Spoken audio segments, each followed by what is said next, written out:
கவனிக்கிறேன் கவனிக்கிறேன். Okay okay கவனிக்கிறேங்க ஐயா. சரி. சும்மா அது சவுண்டில் தான் போட்டிருக்கேன், வீடியோவில் போடல. ம். சரிங்க சரி சரி சரி. பெங்களூர் சண்முகம், வெங்கோடு நான் வெங்கடாச்சலம். வளர்த்துக்கிறேன் சார். வேலை வாய்ப்பு இருந்தால் வாங்க, இன்னும் அவசரம் இல்லை.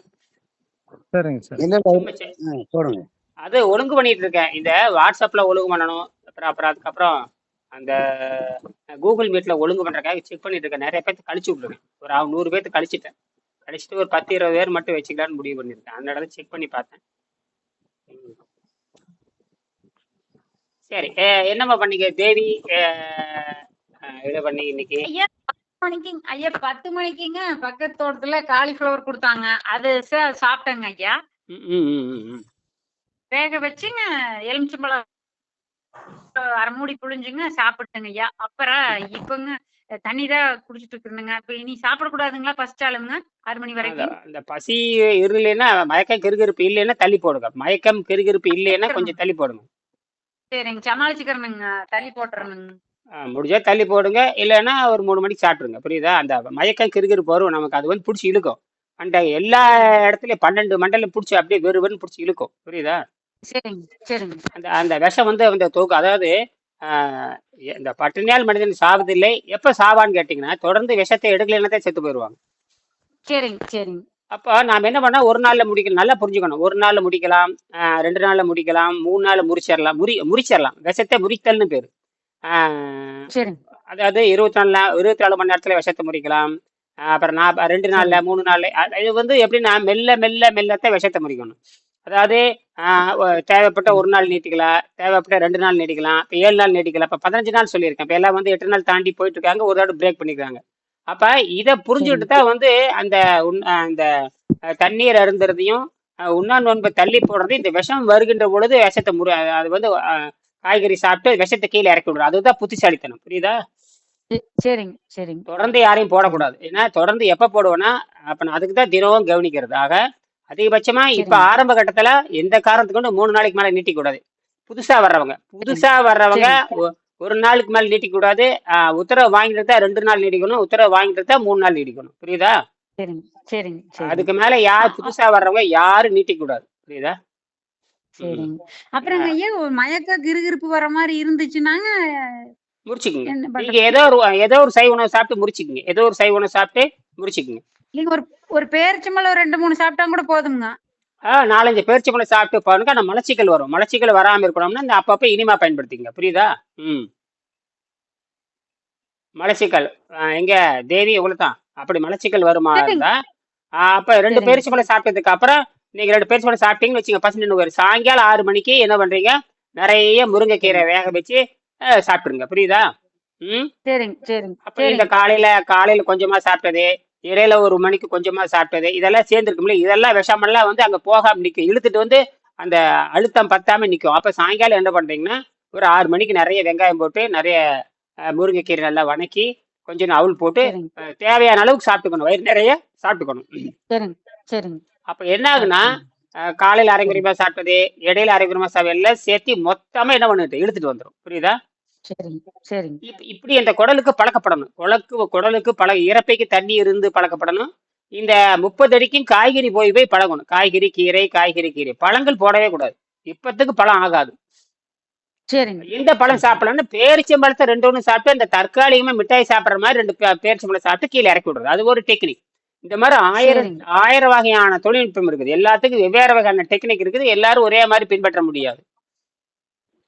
சரிங்க ஆனா வெற்றி வந்து சரிங்க ஒரே மாதிரி கிடைக்கும். வெற்றி நிச்சயம். வெற்றி வந்து இலக்கு ஒண்ணுதான். இலக்கு வந்து சரிங்க சளியும் நச்சுத்தன்மையும் எடுக்கிற பயிற்சி தான். சரியா? ம்.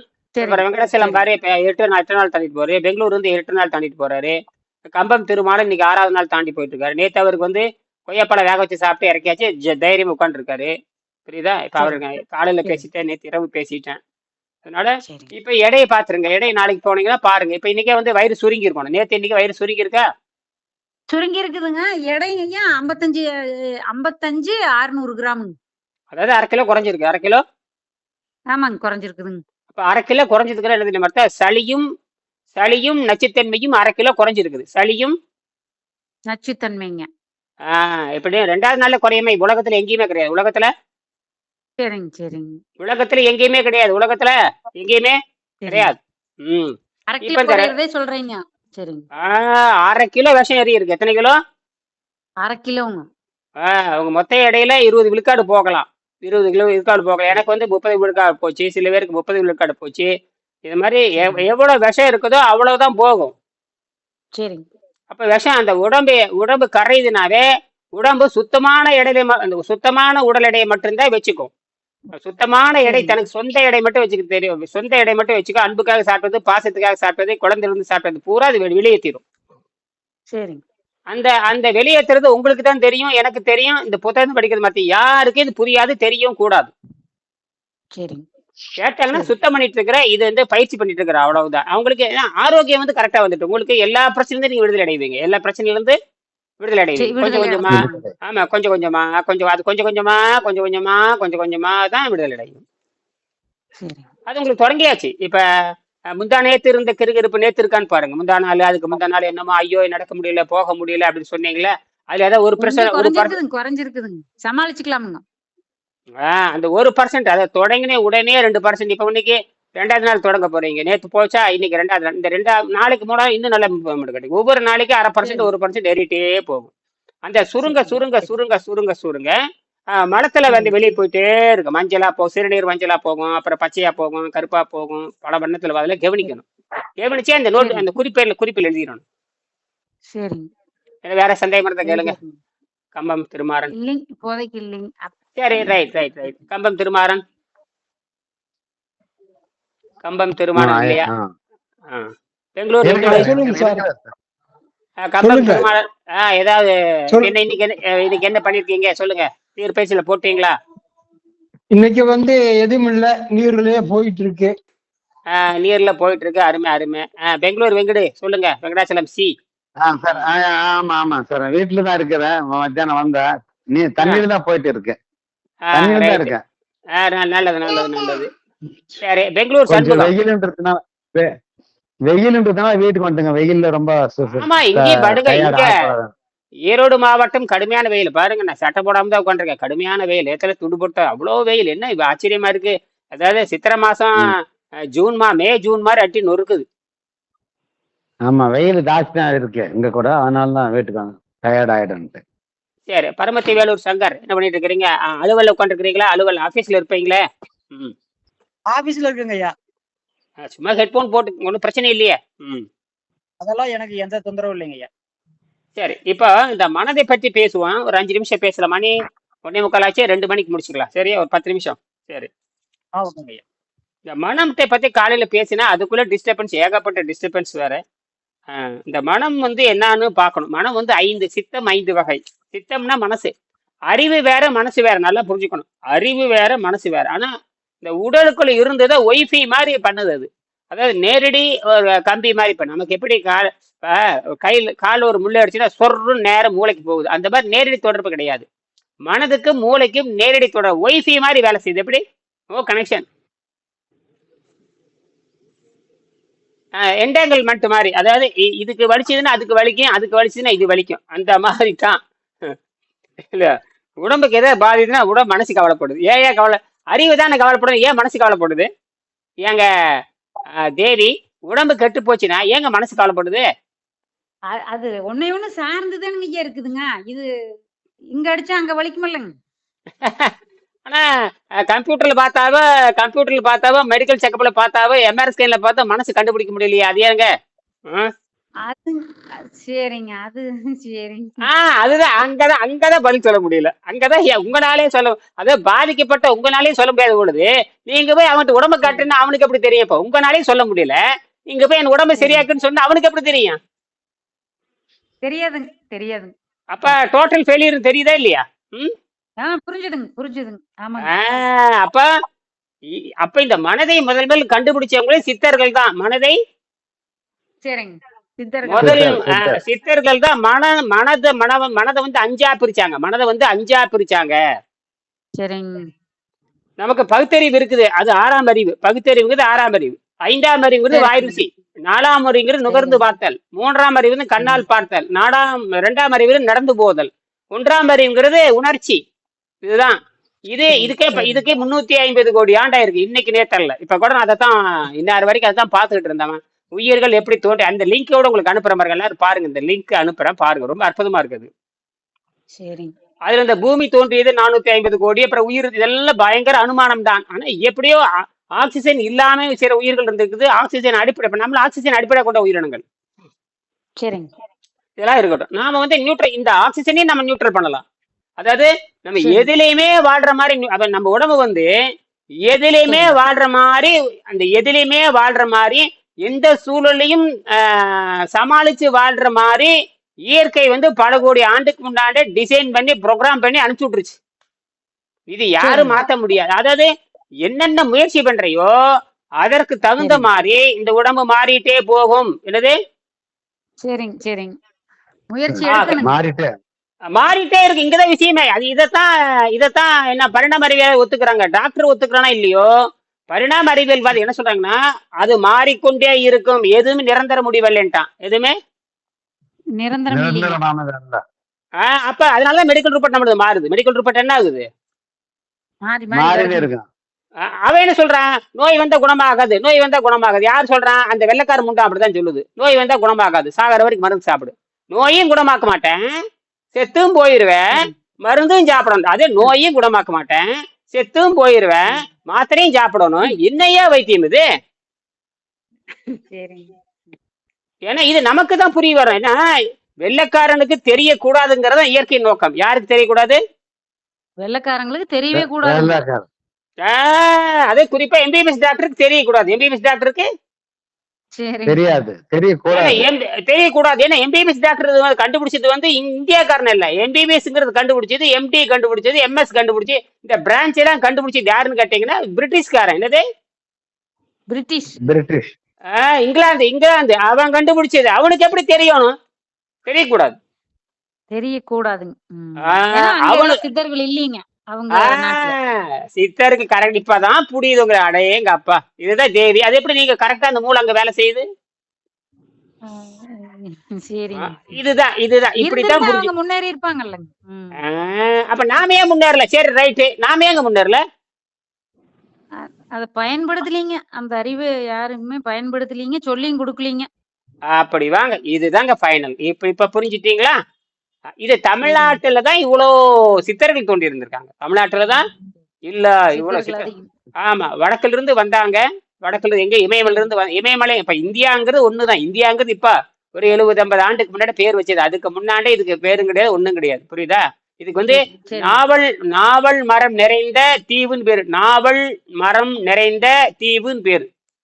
இந்தியாவுக்கு, சரிங்க மொத்த இந்தியாவு, அதாவது கடல்ல சரிங்க மூழ்கி போன குமரி கண்டத்துல இருந்து அந்த சரிங்க இமயமலை வரைக்கும் இதுக்கு பேர் வந்து இந்தியாங்கிற பேர் கிடையாது. நாவலம் தீவு, ஜம்பு தீவு அப்படின்னு சொல்லுவாங்க. அதெல்லாம் இருந்துட்டு போட்டு. அப்ப வந்து சரிங்க இந்த மாதிரி கொங்கு நாடு, இந்த மாதிரி இந்த கொங்கு நாடு, மருத நாடு, இந்த மாதிரி ஐம்புல பழுப்பாக ஐம்புல பகுப்புனா 5 வகையான நிலங்களாக அது குறிஞ்சி, முல்லை, மருதம், நெய்தல்னு பிரிச்சாங்க. பாளையம் சரிங்க பிரிச்சாங்க. இப்படித்தான் இந்த நாடு இருந்தது. அப்பதான் இந்த சித்தர்கள் வந்து வடக்குல இருந்து வராங்க. அப்ப வடக்கு நாடு தெற்கு நாடு சொல்லுவாங்க, தவிர வேற ஒன்றும் இல்லை. வடக்குன்னா இமயமலை பகுதி, தெற்குன்னா இங்க கன்னியாகுமரி பகுதி. இதுதான் அப்பதான் வடக்கே தெற்கே இதுதான். மற்றபடிக்கு எந்த அடையாளம் கிடையாது. அங்கிருந்துதான் சரிங்க திருமூலரும் பதஞ்சலியும் 2 பேரு இங்க தமிழ்நாட்டை நோக்கி வர்றாங்க. அப்ப தமிழ்நாடுங்கிற பேரே கிடையாது. சரியா? சரிங்க இப்ப இன்னைக்கு சொல்ற பேரு எதுவுமே அந்த காலத்துல கிடையாது. இந்த தெற்கு நோக்கி வர்றாங்க, வடக்கு நோக்கி போனாங்க, திருப்பி தெற்கு நோக்கி சரிங்க வந்தாங்க. அப்படிதான் சொல்ல முடியும். அப்ப பேரு கிடையாது, டெல்லி கிடையாது, இவரு உத்தரப்பிரதேச, ராஜஸ்தான், இதெல்லாம் எதுவுமே கிடையாது. புரியுதா? சரிங்க சரிங்க இப்ப நாம வந்து ஆதி காலத்தில் இருக்கிற நூல்களில் இருக்கிற அந்த தொழில் நம்ம ஆதி காலத்துல சொல்லப்பட்டது கூட உண்மை. அவ வந்து சரிங்க உண்மையை சொல்லி வச்சுட்டு போயிருக்கிறான். இடைக்காலத்துல அந்த சரிங்க ஆதி நூலை படிக்காதவன், திருமந்திரம் படிக்காதவன், திருக்குறள் படிக்காதவன் சொல்றதெல்லாம் ஏற்றுக்கொள்ள முடியாது. சரிங்க அப்ப வைத்தியம்ங்கிறது நமக்கு அவங்க தனத்தான வைத்தியம் பண்ணியிருக்காங்க. யாரு? சித்தர்கள். கடைசியில போதி தர்மனை பத்தி எல்லாம் கேள்விப்பட்டிருப்பாங்க. அவரும் அப்படித்தான், பெரிய சித்தர் தான். சரியா? பெரிய சரிங்க சித்தர். அவரு சரிங்க சைனாக்கு போய் அந்த 7ஆம் அறிவுன்னு ஒரு படம் கூட வந்துச்சு. அதை பற்றி ஒரு 7ஆம் அறிவு அப்படின்னு ஒரு படம் கூட வந்துச்சு. பாத்துருக்கேன். போதி தர்மன் சூர்யா நடிச்சது. அதெல்லாம் ஒரு பக்கம் இருக்கட்டும். இதெல்லாம் இந்த சரிங்க சித்தர்கள் அவர் என்ன பண்ணாரு? அதை பார்த்து வெறும் பச்சை தண்ணியும் கீரை தான். வெறும் பச்சை தண்ணியும் கீரை கடைசி, அதாவது மூலிகை நல்லா கொதிக்க வச்ச மூலிகை ரசமும் அந்த மழை சரிங்க நீரும், இதை வச்சே தோல் நோயை குணப்படுத்தியிருக்கான். இதை வச்சே தோல் நோயே தோல் நோய் குணமாயிருக்குங்க. ஆமா, அதனால அத்தனை பேர் சரண்டர் ஆயிட்டாங்க. அந்த அவன் பண்ணது வந்து அம்மை மாதிரி கொடிய நோய் வந்திருக்கு, அத்தனை பேர் செத்தாங்க. இவர் என்ன பண்ணாருன்னா, சரி அந்த சரி சாப்பிடுற மாதிரி இருக்கிற மூலிகை ரசத்தை கொதிக்க வச்சு சரி. மழை நீரை கொடுத்துருக்காரு. காட்டுல இருக்கிற காட்டாற்று வெள்ளத்தையும் அந்த ம். அந்த அந்த கீரை சூப்பையும் கொடுத்துருக்காரு. நல்லா போச்சு. சரிங்க. அதுதான் உணவு. அவன் பூரா இறைச்சி திங்கிறவன், சைனால பூரா பன்னிக்கறி திங்கிறவன், சைனால பூரா பன்னிக்கறி திங்கிறவன். பண்ணிக்கிறீங்க. ம். ஆமா, பன்னிக்கறி தான். பன்னிக்கறி, ஆமக்கறி, பேய்க்கறி, பெசாசு கறி, அப்புறம் முதலைக்கறி, அப்புறம் அப்புறம் தேளு, பாம்பு, பம்பளி ஒன்னா விடுறது இல்லை. எல்லாம் பொரிச்சு பொரிச்சு வைக்கிறானுங்க. ம். சரி, சரிங்க. இப்ப அந்த மனம் ஆனா ஒண்ணு, அந்த மனம் அதைத்தான் விரும்பு. எதை விரும்பு? அவங்க அவங்க ஒரு நாளும் இப்ப இருக்கிற சைனா கம்யூனிட்டி வந்து ஒரு நாளும் இயற்கை கூட தொடர்பு கிடையாது. அவங்க எல்லாம் இயற்கையில இருந்து வெளியே போயிட்டாங்க. இயற்கையில இருந்து வெளியே போயாச்சு. வெளியில போயிட்டாங்க. வெளியே போய் அவனால எந்த நோயும் குணமாக்க முடியும். இப்ப கூட புற்றுநோயை வந்து கட்டுப்படுத்த முடியும் அப்படின்னு ரஷ்யாக்காரன் புற்றுநோய்க்கான மருந்து கண்டுபிடிச்சதா சொல்றான். கட்டுப்படுத்தலாங்கிறதே அடிப்படை தப்பு. அது வராம இருக்கணும். என்னது? வராமையே வராம இருக்கணும். இருக்கணும். அதை சொல்ல மாட்டேங்கிறான். அதை விட்டு போட்டு புற்றுநோய் கட்டுப்பாட்டுக்கு எத்தனையோ மருந்து இருக்குது. இந்தியாவில் மருந்து இல்லையா? அதுக்கு லேசர் தெராப்பி இருக்குது, கீமோ தெராப்பி இருக்கு, ரேடியோ, எத்தனையோ தெராப்பி இருக்குது. அதெல்லாம் வந்து தள்ளி போட 2 நாள் 10 நாள் தள்ளி போடுறதை தவிர புற்றுநோய் வராம இருக்கிற காரணம் என்ன? அதை நோபல் பரிசு பெற்ற விஞ்ஞானி தெளிவா சொன்னாங்க. உங்க உடம்பு அமிலத்தன்மையாக மாறிவிட்டால், உங்க உடம்பு அமிலத்தன்மையை அமிலத்தன்மை மாத்திட்டாங்க. புற்றுநோய் உறுதி நிலையிட்டான். அப்படி என்ன? நீங்க அப்ப நம்ம அப்ப வெள்ளைக்காரன் பரிந்துரைக்க மாவு, கொழுப்பு, புரதம். நாம சாப்பிட்ற பலகாரம், நம்ம வயிற்றுல இருக்க விஷம், எல்லாமே ஆசிட் தான். எல்லாமே ஆசிட்டுங்க. ஆசிட். இந்த ஆசிட் உள்ள சேர்ந்துச்சுன்னா அது சக்கரை நோயா மாறலாம். அது புற்றுநோய். உங்களுக்கு என்னென்ன நோய் வருதோ அதுதான் பேர். போதுமா? சரிங்க சரிங்க. நீங்க எதுல இருந்து தப்பிச்சிட்டீங்க? புற்றுநோயில இருந்து தப்பிச்சிட்டீங்க. வேற நோய் வந்துருச்சு. இன்னொருத்தருக்கு முழங்கால் வலிங்கிறாங்க. அது இல்ல. அப்ப அப்ப அப்ப ஆகாரம் ஒண்ணுதான், அமிலம் ஒண்ணுதான். ஆனால் தண்டனைகள் தான் வெவ்வேறு என்று புரிந்து கொள்ள வேண்டும். தண்டனைகள் தான் வெவ்வேறுங்க. வெவ்வேறு. சரி. இப்ப பாருங்க, எல்லாரும் இப்போ 6 பேர் 10 பேர் இருக்கிறீங்க. எல்லாரும் ஆளுக்கு ஒரு பிரச்சனை சொல்றீங்க. ஆனால் எல்லாத்துக்கும் சுத்தம் பண்ணுகின்ற பொழுது எல்லா நோயும் காணா போகுது. எல்லா நோயும் ஆமாங்க. காணாம காணாம போகுதுங்க. இப்ப சுத்தம் பண்றது ஐயா ஐயா ஒவ்வொருத்துக்கும் ஒரு வியாதி காயில ஆமா இருக்கு. ஆனா ஆமா சுத்தம் பண்றது மெடிசன் ஒன்னேதான், தண்ணி மட்டும்தான். அவ்வளவுதான் முடிஞ்ச. இதுதாங்க. இத புடிச்சு இது வந்து இதுதான் மெடிக்கல். அதனாலதான் இதுதான் இப்ப நீங்க புரிஞ்சுட்டீங்க. இதை வந்து இதை தெரியாதவங்கிட்ட போய் இது இப்போ மெடிக்கல் ரிப்போர்ட் ஒருத்தன் பார்த்தானா, ஒரு டாக்டர் பார்த்தானா, உங்க மெடிக்கல்ல நார்மலா இருக்குதுங்கம்பா, அவ்வளவுதான். புரியுதா?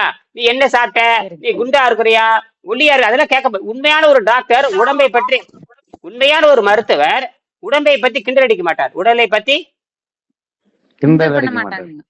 ஆமா, ஒன்னும் தெரியாத வந்தா ஏன் இழைச்சிட்ட, ஏன் கொளுத்துட்டேன்னு கேட்பேன். உண்மையான டாக்டர் வந்து அவனுடைய பழக்க வழக்கு தகுந்த மாதிரி உடம்பு மாறும். உண்மையான டாக்டருக்கு தெரியும். யாருக்கு தெரியும்? உண்மையான டாக்டர். அவன் வந்து எந்த ஆணையும் ஆணை பார்த்தாவோ பெண்ணை பார்த்தா கிண்டல் அடிக்கிறதோ உடலை பத்தி பரிகாசமா பண்ணக்கூடாதுங்கிற சட்டம். புரியுதா? அந்த சத்திய பிரமாணம். புரியுதா? சரிங்க சரிங்க. ஆனா நாம என்ன பண்றோம்? ஐயோ ஏன் இழைச்சிட்ட, ஐயோ ஏன் கொளுத்துட்ட, ஏன் கொளுத்தவனை பத்தி ஒண்ணு கேட்கறதா, இழைச்சி போன கண்டா என்னமோ இவனுக்கு வைத்து வலிக்கிற மாதிரி. டா அன்பை கொட்டுறான் பாருங்க. என்ன அன்பை கொட்டுறான்? அவனுக்கு என்னன்னா ஏதோ வந்திருக்குமோ, உனக்கு என்ன தெரியும்? தெரியாது. அப்ப நீங்க இந்த பயிற்சி பண்றனாலதான் உடம்பை இழக்கிது. உடம்பை நோயால் இழக்கி. நல்லா புரிஞ்சுங்க, இது நோயால் இழக்கவில்லை. சுத்தப்படுத்துவதன் பொழுது உடம்பு தேவையில்லாததை வெளியேற்றுது என்பதை நீங்க உணர வேண்டும். சரிங்க. நீங்க எல்லாத்துக்குமே புரிய வைக்க முடியாது. நான் சுத்தத்தில் இருக்கிறேன் கேட்டா நடந்து யாரை கேட்டாலும் 8 கிலோமீட்டர் நடந்து போறேன்னு சொல்லுங்க. 8 கிலோமீட்டர் நடந்து போறோம் அப்படின்னு அடிச்சு விடுங்க. என்ன அவங்ககிட்ட ஒரு வினாடிக்கு மேல யார்கிட்டையும் ஒரு வினாடிக்கு மேல பேச நீட்டாதீங்க. சரிங்க. அவன்கிட்ட பேசி புரிய வைக்கணுங்கிற அவசியம் இல்ல. புரியுதா? எங்க போனேன்னா நீங்க ஆயிரக்கணக்கான பேர் பழகுறீங்க. தினம் வெளியே போனா 10 பேரை பாக்குறீங்க. எல்லாரும் கேள்வி கேட்ப, எல்லாத்துக்கும் பதில் பேசிட்டு வீட்டுக்கு திரும்பி வர முடியாது. அவனுக்கு 1 மணி நேரம் ஆகும். அப்ப யாருகிட்டையுமே நான் 8 கிலோமீட்டர் போயிட்டு இருக்கிறேன், 10 கிலோமீட்டர் போயிட்டு இருக்கிறேன், சரி நடந்துதான் காலையில் 4 மணிக்கே எந்திரிச்சிட்டு 8 கிலோமீட்டர் போறேன், யாரு பாக்குறாங்க? அதெல்லாம் இதுதான். அதாவது பொய் சொல்லி தப்பித்துக் கொள்ள வேண்டும். பொய் சொல்லி தப்பித்துக் கொள்ள வேண்டும். அவ்வளவுதான். பின்ன அவனுக்கு பொய் இது இங்க வந்து நீ உங்களுக்கு தப்பிக்கிறதுக்காக அவங்ககிட்ட பொய் சொல்றீங்க. அது ஒரு பெரிய குற்றம் கிடையாது. எங்கிட்ட அவங்ககிட்ட பணத்தை வாங்கிட்டு ஏமாத்துறது, அவனை திருடுறது, இதுதான் தப்பே தவிர உங்களை காப்பாற்றி கொண்டு இருங்க சித்த நேரம் கழிச்சு வரேன்னு சொல்ற மாதிரி அந்த மாதிரி தான். இருங்க சித்த நேரம் கழிச்சு வர்றோம். ஆமா, இப்ப நானே கடைக்கு போறேன், இன்னைக்கு வெளிக்கு கடைக்கு போறேன், யாராவது ஒருத்தர் சாப்பிட்டு இருப்பாங்க, ஆனா வாங்கினா சாப்பிடலாம் அப்படிங்கிறாங்க. இல்லைங்க இப்பதான் வயிறு நேரம் சாப்பிட்டு வந்தேன். அவன் கேட்கறது சும்மா கேட்கறான், நாமளும் சும்மா போய் சொல்லிட்டு இருக்கிறோம். புரியுதா? ஆமாங்க ஆமாங்க. அப்படித்தான் நான் இப்ப என்னைய நிறைய பேர் கேட்பாங்க, வாங்கலாம் சாப்பிடலாம் அப்படிம்பாங்க. இப்பதாங்க வேற நேரம் சாப்பிட்டு வந்தேன். இப்ப நான் என்னமா காலையில இருந்து பிரியாணி சாப்பிட்டு அவன் நினைச்சுக்கோ, ஓ ஐயா சாப்பிட்டு வந்துட்டாரும்பா. அவன் என்ன நம்ம இதுதான் அவன் என்ன சாப்பிட்ட இப்படித்தான் சொல்லி சொல்லி தப்பிச்சுக்கோங்க தவிர, ஏன்னா நம்ம சாக்கடையில இருக்கு, நாம வந்து சாக்கடைக்குள்ள உட்காந்து இருக்கிறோம். புரியுதா? சரிங்க. தப்பிச்சு தனியா போய் அதுக்குதான் தப்பிச்சு தனியா கம்பம் திருமணம் அப்படிதான் சொல்றேன். ஒரு 5 சென்ட் வாங்கிட்டு, இப்ப அவரு நிறைய இடம் இருக்கு, ஒரு 5 சென்ட் வாங்கிட்டு அப்படி ஓரமா போங்கன்னு சொல்லியிருக்கேன். எப்ப மனசு வருது அப்பதான் அப்பதான் வந்து இந்த உடம்ப வந்து நல்லா இயங்கும், நல்லா இயங்கும். சரி, நான் முடிச்சுக்கிறேன். நான் நல்லா இன்னும் ஒரு நிமிஷத்துல நான் முடிச்சுக்கிறேன். சரி, இப்ப வந்து பையி ஏனுங்க ஐயா?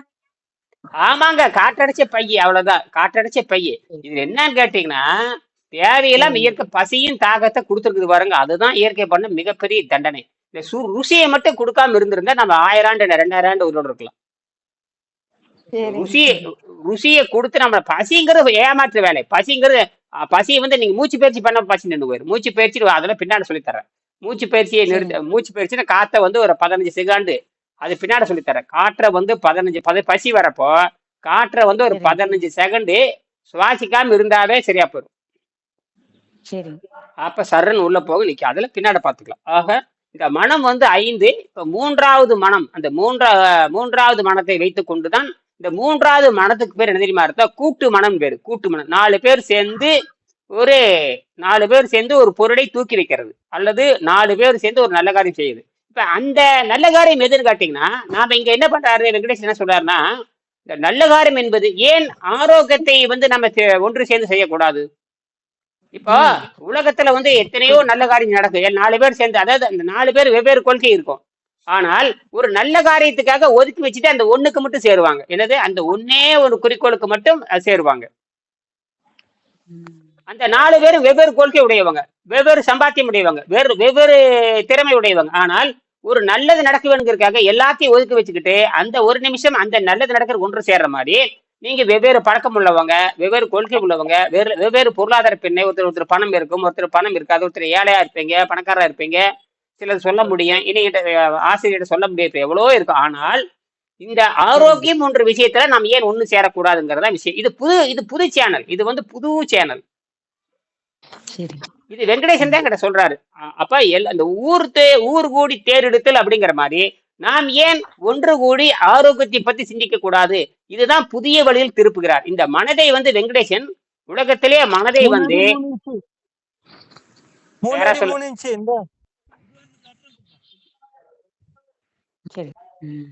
இந்த மனதை எதுக்கு திருப்பினு கேட்டீங்கன்னா, இப்ப உங்களை வந்து கல்ல தூக்கி வைக்க கூப்பிடல, உங்களை வந்து தேர் இழுக்கலாம்னு கூப்பிடல, வேற எதுக்கும் கூப்பிடல.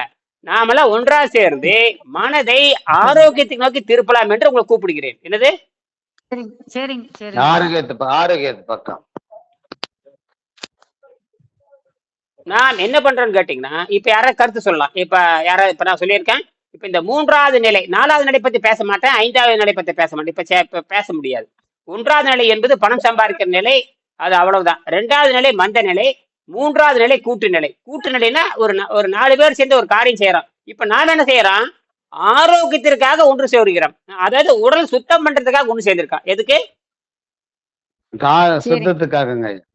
இப்ப ஏதாவது சந்தேகம் பண்ற கேட்கலாம், முடிச்சுக்கலாம்.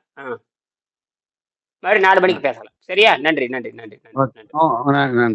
வணக்கம்.